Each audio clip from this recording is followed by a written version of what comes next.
નમસ્તે મિત્રો, સ્વાગત છે તમારું મારા આજના નવા વિડીયોમાં. મિત્રો, આજે તો બાળકોની ફરમાઈશ છે કે મમ્મી કેક ખાવી છે, તો આજે આપણે કેક બનાવીશું. તો એના માટે મેં બોર્બન બિસ્કિટ લીધી છે. તો બિસ્કિટને આપણે પહેલાં તો બધી બિસ્કિટને એક ટ્રેમાં લઈ લઈશું. મિત્રો, આપણે બિસ્કિટને અલગ ટ્રેમાં લઈ લીધી છે. હવે એક વાટકીમાં આપણે 2 થી 3 ચમચી જેટલું આપણે સોજી લઈશું અને એમાં આપણે દૂધ એડ કરીશું. ગાઢું દૂધ આપણે લઈશું, મલાઈવાળું. એમાં આપણે સોજીને પહેલાં તો પલાળી દઈશું. મિત્રો, ક્રીમવાળી બિસ્કિટ છે તો આપણે ક્રીમને અલગ કાઢી લઈશું. આ રીતે ખોલી અને એક વાસણમાં અલગ લઈ લઈશું.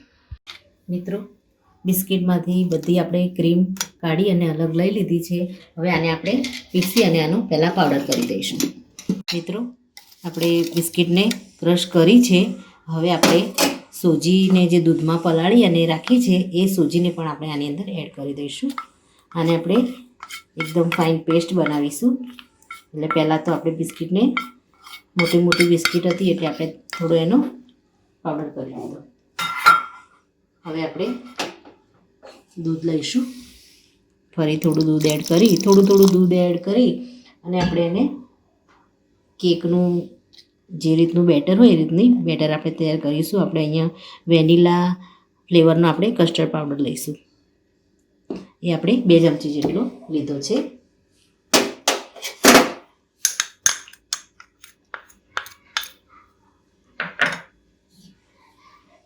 જરૂર પૂરતું દૂધ એડ કરી અને પીસી લઈશું.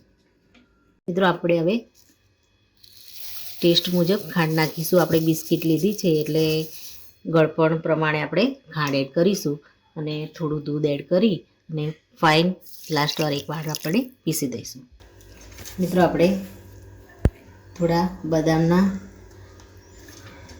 ટુકડા આપણે કટ કરીને રાખ્યા છે એડ કરીશું અને થોડા આપણે પિસ્તા એડ કરી દઈશું. હવે આપણે એક પાઉચ ઈનો લઈ લઈશું. એને આપણે એડ કરી દઈશું આમાં. ઉપર આપણે થોડું લીંબુ નીચોવીશું જેથી ઈનો એક્ટિવેટ થઈ જાય. હવે આપણે આને એક જ સાઈડ આ રીતે ચલાવી અને એકદમ ફ્લફી આપણું બેટર તૈયાર થાય એ રીતે આપણે એક જ ડાયરેક્શન ઉપર ચલાવીશું. અને આપણે જેમાં કેકને આપણે મૂકવાના છીએ અને એમાં મીઠું નાખી અને કુકરને પણ આપણે ગરમ કરવા મૂકી દઈશું. મિત્રો, કેક માટેનું સરસ એવું બેટર રેડી થઈ ગયું છે. હવે આપણે એક વાસણમાં જે વાસણમાં આપણે ગરમ કરવા મૂકીશું એમાં નીચે આપણે તેલ લગાવી દીધું છે. એમાં આપણે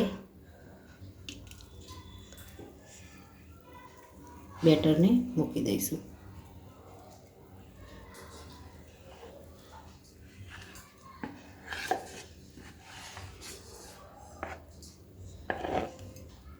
હવે આને આપણે ગરમ કરવા મૂકી દઈશું. મિત્રો, આપણે નીચે મીઠું આપણે મૂકેલું છે. હવે એમાં આપણે થાળી મૂકી દઈશું અને આપણે આની અંદર એડ કરી દઈશું.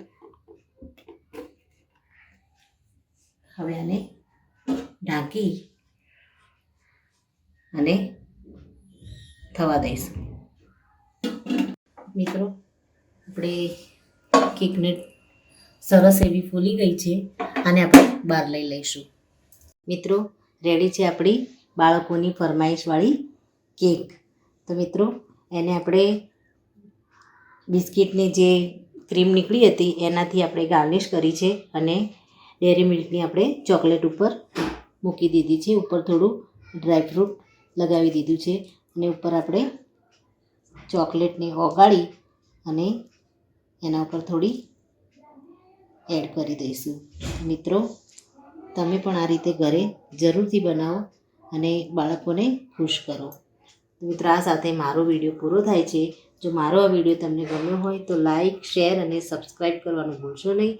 અને કમેન્ટમાં જરૂરથી લખો કે મારી આ રેસીપી તમને કેવી લાગી. ફરી મળીએ એક નવા જ વિડીયો સાથે. ત્યાં સુધી આવજો. Thank you.